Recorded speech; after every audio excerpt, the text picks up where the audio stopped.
राधे राधे सांग माने मु मामुनी स्वागत करुछि मोर यूट्यूब चैनल गंजाम झिया कन्नवाल बहुतु आपण माने केमिति अछिले सांग माने मु तो बहुत भलो अछि मु आशा करुछि भगवान का दयारु आपण माने बहुत भलो रहतिबे कौन करछुंदी आपण माने खिया पिया सरिलानी कि आपण मानकर एपटे तो वर्षा जोर होउछि मु रूम रे अछि बसिछि ओडिशार केमती कौन वर्षा होउछि कि खरा होउछि मते कमेंट माध्यम रे निहाती जणैबे वर्षार व्यू मु आपण मानक देखै देछि केमती कौन जोर भी वर्षा होनी एमती नॉर्मल वर्षा होउछि सकाळ ठु एमती लागि रहिछि जोर वर्षा ही छाडी जानता से उड अलगा कथा दिन सारा आज को कंटिन्यू 3-4 दिन जानी एमती ही चालिछि किंतु आज टिके 2 दिन अपेक्षा आज टिके जोर वर्षा होउछि देखा जाऊ कोन होउछि दिल्ली रे जो वर्षा होउछि ना मु आपण मानक देखु तार व्यू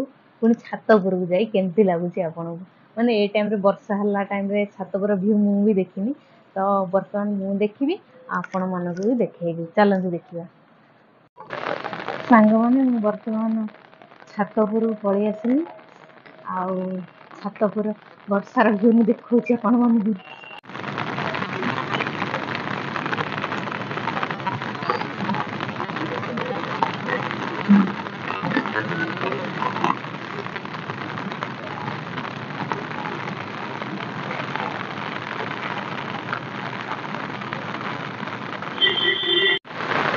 दिल्ली रे ना बेसी जगह जुआड़े जाऊे जाओ लिंब गछ देखा बहुत मिल प्राय जगह लिंब गछ आमर ये मो बिल्डिंग सामने भी लिंब गछ बहुत सारा सांग माने कौन कर आपण माने मोर तो भी टी टाइम हो गला तो मो हस्बैंड भी आसीगले ड्यूटी रू तो मु चा फा बनै सारे वर्तमान चा पीवा जाऊँगी आ मो गरमा गरम समोसा भी नहीं आसते तो आपण मानू देखौछि समोसा आउ कौन हुए ना आमर ओडिशा रे जेमती समोसा सहित चिल्ली वगैरह दियंती किंतु एठे चिल्ली नुह ये हेला पुदीना चटनी ये हेला एटा खट्टा मिठा चटनीटा किंतु आमे एगुडा खाउन भल लागेनी मु पुदीना चटनी बेले बेले खाए समोसा वगैरह सहित मो हस्बैंड खाती ये भी भल लगे खट्टा मिठा माने आ सहित चिल्ली आमर अभ्यास हो जाइला ना ओडिशा रे आ सहित चिल्ली खाइले बहुत भल लगे किंतु एई खट्टा मिठा चटनी एगुडा बिल्कुल मते पसंद लागेनी बाकी पुदीना चटनी बेले बेले खाए एटा बहुत पतला बनै चंदी बाकी गोटे गोटे दुकान ना बहुत मोटा मोटा बनाती भल भी लगे खाया एटा हेला ब्लैक टी ता सहित गरमा गरम समोसा आमे भी खाइबो आउ किए खाइबे कमेंट रे कहतु मु पठे देबी आपण पाखकु आसतु खाइबा आमर भी ठंडा हो खाई सारे तापर आपण सहित कथा होछि सांग माने मु गोटे जिंस भूली जाइछली आपण मानु देखिया पे मु देखौछि गोटे जिंस देखंतु आम ओडिशा समोसा और दिल्ली समोसा भीतर कौन फरक कौन देखौछि आपण मानु परोटा तो देखिया पे सेम देखन पर देखिया पे सेम बाकी भीतरटा कौन सेटा मु आपण देखौछि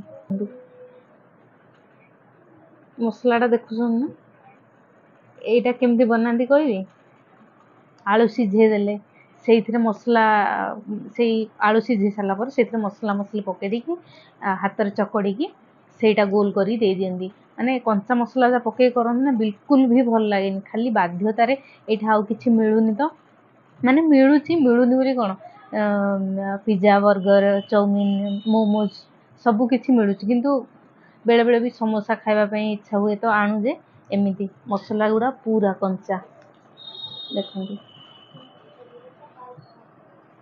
एगुड़ा भल लगे खाई दे देवे आम ओडिशा रे कौन होना समोसा रे आलू जो दौरान से पूरा चुना चुना करके काटिकी से पुणी फ्राए करेंगे मसला हरिया पकई फ्राए करके दियंती तो बहुत भल लगे खाया ए गोटे कारण बोली समोसा खाया भल लगे पूरा कंचा देखो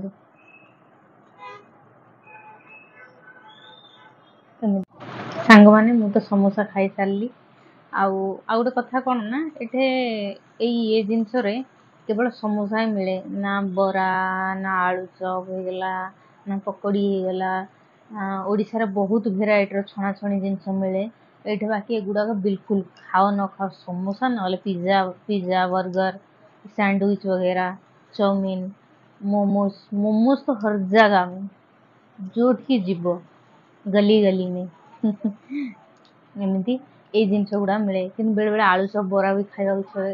ଓଡ଼ିଶାର ଯେଉଁ ବରା ଆଳୁଚପ କୋଉଠି ମିଳିବନି। ବରା ଆଳୁଚପ ସହିତ ଯେଉଁ ତରକାରୀ ଘୁଗୁନି ତରକାରୀ ସେଇଗୁଡ଼ାକ ଏଠି ମିଳୁନି। ସେଗୁଡ଼ା ନହେଲେ ନାହିଁ ଯାହା ଖାଇବାର ଅଛି ଘରେ ବନେଇକି ଖାଉ। ମୁଁ ବି ବେଳେବେଳେ ଘରେ ବରା ହେଇଗଲା ଦହିବରା ହେଇଗଲା ଏଗୁଡ଼ା ଏମିତି ବନେଇକି ଖାଉଛି।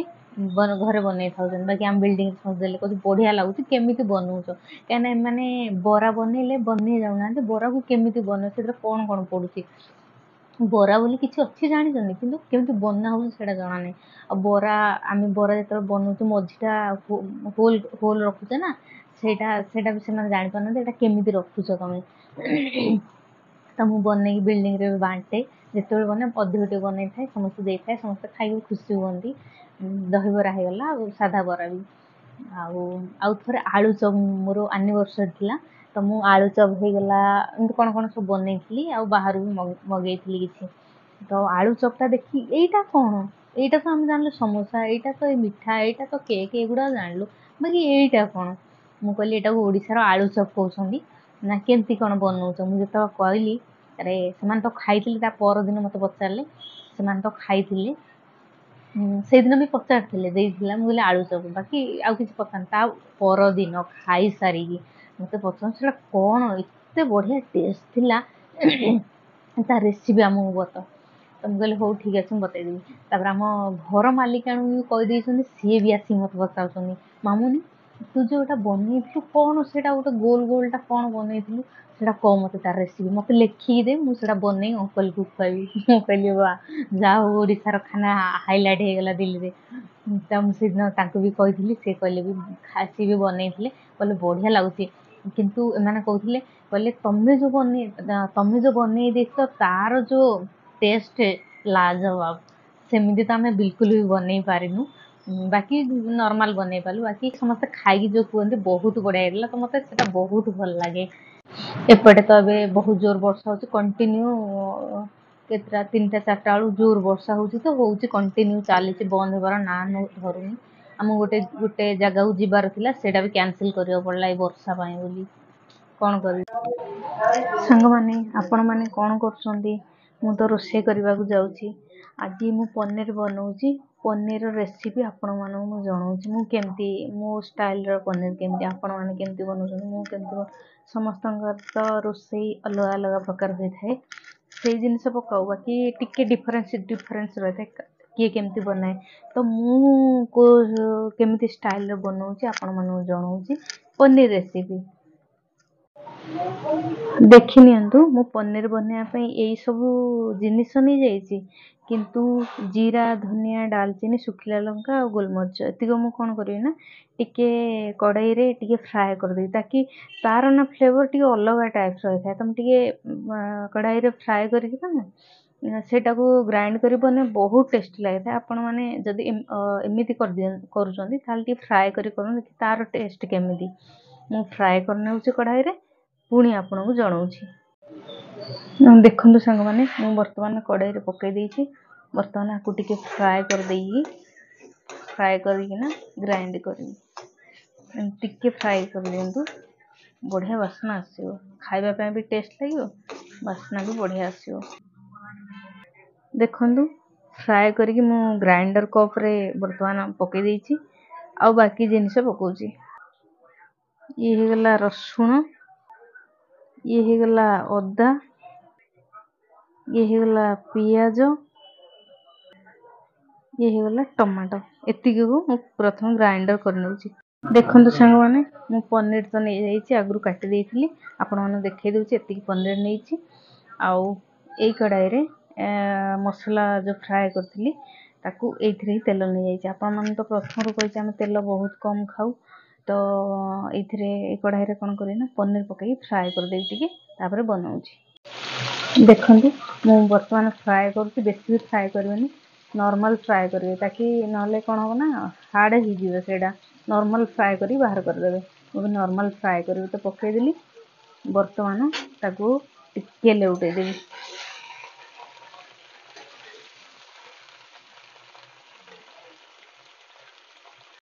ସାଙ୍ଗମାନେ ଦେଖନ୍ତୁ ଟିକେ ଟିକେ ଫ୍ରାଏ ହେଇଗଲା ପରେ ମୁଁ ବାହାର କଲି। ତଥାପି ଏଇଟା ଟିକେ ବେଶୀ ଫ୍ରାଏ ହେଇଯାଇଛି, ମୁଁ ଆହୁରି ବହୁତ କମ୍ ଫ୍ରାଏ କରୁଛି। ଫ୍ରାଏ ହେଇସାରିଲା ପରେ ତାକୁ ବାହାର କରିଦେଲି ମୁଁ। ବାକି ଦେଖନ୍ତୁ ମସଲା ବି ଗ୍ରାଇଣ୍ଡର ହେଇଯାଇଛି। ମୁଁ ବର୍ତ୍ତମାନ ସେଇ ଗ୍ରାଇଣ୍ଡର କପ୍ରେ କାଜୁକୁ ଗ୍ରାଇଣ୍ଡର କରିନେଉଛି। ଦେଖନ୍ତୁ ସେଇ କପ୍ରେ ପୁଣି ଥରେ ମୁଁ କାଜୁ ନେଇଗଲି। ମୋ ପାଖରେ ଚାରମଗଜ ନଥିଲା ତ ଖାଲି କାଜୁ ନେଇଯାଇଛି। ଆଉ ପନିର ମୁଁ ଯେତେବେଳେ କରେ ନା ବିନା କାଜୁରେ ମୁଁ କେବେ ବି କରେନି। ବିନା କାଜୁରେ ମୋର ତରକାରୀ ପତ୍ର ଅଧୁରା ରହିଯାଏ। ତେଣୁ କାଜୁ ମୋତେ ନିହାତି ଦରକାର। ଆଉ ବର୍ଷା ତ ହେଉଛି, ଚାରମଗଜ ଏବେ ଯାଇକି ଆଣିପାରିବିନି ବର୍ଷାରେ, ସେଥିପାଇଁ କାଜୁରେ ଆଡ଼ଜଷ୍ଟ କରିନେବି। କାଜୁ ଗ୍ରାଇଣ୍ଡ କରିନେଉଛି। ଏପଟେ ହେଲା ମସଲା, ଏପଟେ ହେଲା କାଜୁ। ଦେଖନ୍ତୁ ବର୍ତ୍ତମାନ ମୋର ପନିର ବି ମୁଁ ଟିକେ ଫ୍ରାଏ କରିଦେଇଛି। ଆଉ ପନିର ଫ୍ରାଏ କରିକି ନା ତମେ ନର୍ମାଲ ପାଣିରେ ବି ଡାଲି ପାରିବ। ମୁଁ ଏମିତି କରିଦେଲି ଏବେ, ନହେଲେ ମୁଁ ବି ନର୍ମାଲ ଫ୍ରାଏ କରି ନର୍ମାଲ ପାଣିରେ ଡାଲେ। ତ ହେଇଗଲା, ଏପଟେ କାଜୁ ବି ହେଇଗଲା। ଆଉ ଏପଟେ ମୁଁ କଣ କରୁଛି, ମସଲାରେ ମୁଁ ତେଜପତ୍ର ଟିକେ ପକେଇ ଦଉଛି। ସେଇ ତେଲରେ ଆଜ୍ଞା ମୁଁ କରୁଛି। ତେଜପତ୍ର ପକେଇଦେଲି, ବର୍ତ୍ତମାନ ମସଲା ଟିକେ ପକେଇ ଦଉଛି। ଦେଖନ୍ତୁ ମସଲା ବି କଡ଼େଇରେ ପକେଇ ସାରିଲେଣି। ବର୍ତ୍ତମାନ ମୁଁ ପକେଇକି ଆ ପୂର୍ବରୁ ନା ତମେ ପିଆଜ ବି ଫ୍ରାଏ କରିପାରିବ। ପିଆଜ ଫ୍ରାଏ କରିପାରିବ, ଟମାଟୋ ବି ପକେଇକିରି କରିପାରିବ, ଆଉ ଶୁଖିଲା ବି ମସଲା ବି ପକେଇ ପାରିବ ପୁଣି ଥରେ। କିନ୍ତୁ ମୁଁ କିଛି ପକଉନି, ମୁଁ ଏମିତି ହଳଦୀ ଗୁଣ୍ଡ ଟିକେ, ତାପରେ ଶୁଖିଲା ଲଙ୍କା ଟିକେ, ସରି ଶୁଖିଲା ଲଙ୍କାଗୁଣ୍ଡ ଟିକେ, ବେଶୀ ଲଙ୍କା ପକଉନି, ନର୍ମାଲ, କାହିଁକିନା ମୁଁ ଗ୍ରାଇଣ୍ଡର ବି କରିଥିଲି ଲଙ୍କାଗୁଣ୍ଡ। ଦେଖନ୍ତୁ ମସଲା ଏବେ ଫ୍ରାଏ ହେଇଯାଉଛି। ଦେଖନ୍ତୁ ସାଙ୍ଗମାନେ, ବର୍ତ୍ତମାନ ତ ମସଲା ରେଡି ହେଇଗଲା। ଆମେ ଏବେ କାଜୁଟାକୁ ପକେଇଦବା। କାଜୁ ଯୋଉ ପେଷ୍ଟ କରି ରଖିଛି ନା, ସେଇଟାକୁ ମୁଁ ପକେଇ ଦଉଛି ବର୍ତ୍ତମାନ। ଚାରମଗଜ ଥିଲା ଆହୁରି ବଢିଆ ଲାଗିଥାନ୍ତା, କଣ କରିବା, ବର୍ତ୍ତମାନ ତ ନାହିଁ ମୋ ପାଖରେ। କିନ୍ତୁ କାଜୁଟା ପକେଇ ସାରିଲେ ଏଇଟା ବାରମ୍ବାର ଚଲେଇବାକୁ ପଡିବ, ନହେଲେ ତଳେ ଲାଗିଯିବ।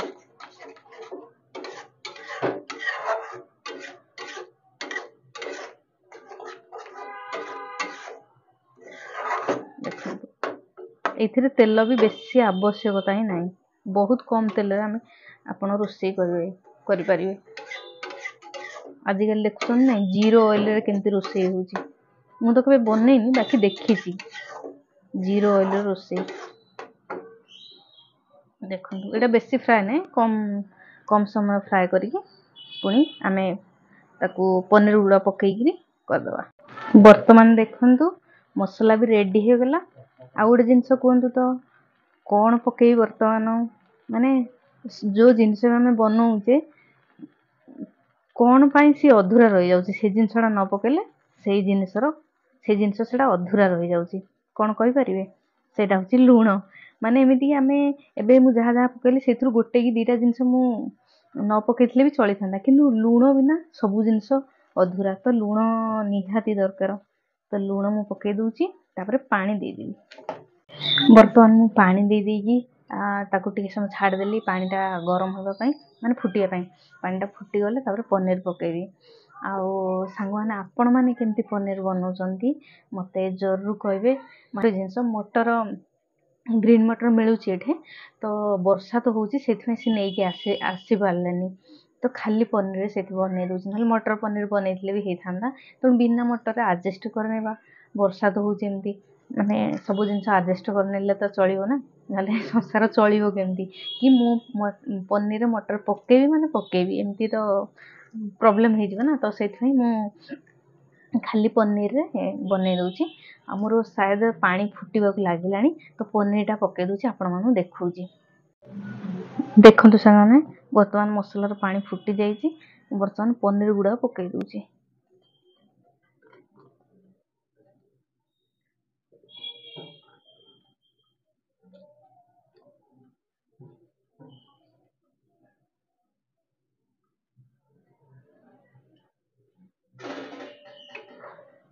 ପନିରଟା ମୁଁ ପକେଇଦେଲି।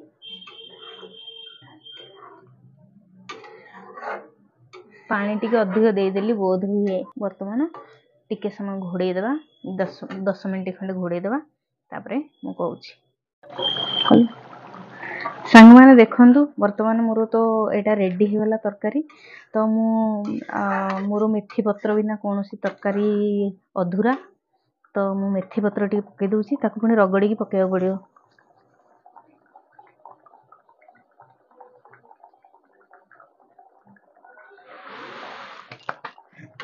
ଦେଖନ୍ତୁ ମେଥି ପକେଇଦେଲି। ବର୍ତ୍ତମାନ ଆମର ପନିର ତରକାରୀ ରେଡ଼ି। ଦେଖନ୍ତୁ ପାଣି ମୁଁ ଠିକ୍ ଦେଇଥିଲି, ମୁଁ ଭାବିଲି ବେଶୀ ଦେଇଦେଇଛି ବୋଲି, କିନ୍ତୁ ଠିକ୍ ଦେଇଥିଲି କାହିଁକିନା କାଜୁଟା ପକେଇଛି କି ନାହିଁ ସେଇଥିପାଇଁ ସେ ଇଏ ହେଇଯାଉଛି। ଦେଖନ୍ତୁ ଆପଣମାନେ କେମିତି ବନାଉଛନ୍ତି ମୋତେ କମେଣ୍ଟ ମାଧ୍ୟମରେ ନିଶ୍ଚୟ ଜଣାଇବେ। ଦେଖନ୍ତୁ ଏମିତି ଭିଡ଼ିଓଟି ମୁଁ ଏଣ୍ଡ କରିବା ପୂର୍ବରୁ ଆପଣମାନଙ୍କୁ କିଛି କହିଦେଉଛି। ମୋତେ ଜଣେ ମୋ ଭିଡ଼ିଓରେ ଜଣେ ମୋତେ କମେଣ୍ଟ କରିଥିଲେ, ଶୁଭଶ୍ରୀ ଦାସ। ମୋତେ ବହୁତ ଖୁସି ଲାଗିଲା ସେ ଯେଉଁ କମେଣ୍ଟ କରିଥିଲେ। ସେ କମେଣ୍ଟ କରିଛନ୍ତି ଭିଡ଼ିଓରେ ଏତେ ମ୍ୟୁଜିକ୍ ଦିଅନି, ଭିଡ଼ିଓ ଗୁଡ଼ାକ କମ୍ ଶୁଭୁଛି। ଥ୍ୟାଙ୍କ ୟୁ ଆପଣଙ୍କୁ ମୋତେ କହିଥିବାରୁ। ମୁଁ ବି ଚାହୁଁଛି ମୋତେ ଏମିତି କମେଣ୍ଟ ମାଧ୍ୟମରେ ଜଣାନ୍ତୁ। ମୁଁ କିଛି ବି ଭୁଲ କରେ କି କିଛି ବି ମାନେ ଇଏ କରେ ତ ମୋତେ କମେଣ୍ଟ ମାଧ୍ୟମରେ ଜଣାନ୍ତୁ, ତାକି ମୁଁ ଆଗକୁ ନା ଭଲ କରିବା ପାଇଁ ଚେଷ୍ଟା କରିବି। ତ ମୋ ଭଏସ୍ଟା ଶୁଭାଯାଉନି, ଏଇଟା ଭଲ କଥା ନା, ସେ ମୋତେ କମ୍ପ୍ଲିମେଣ୍ଟ ଦେଲେ।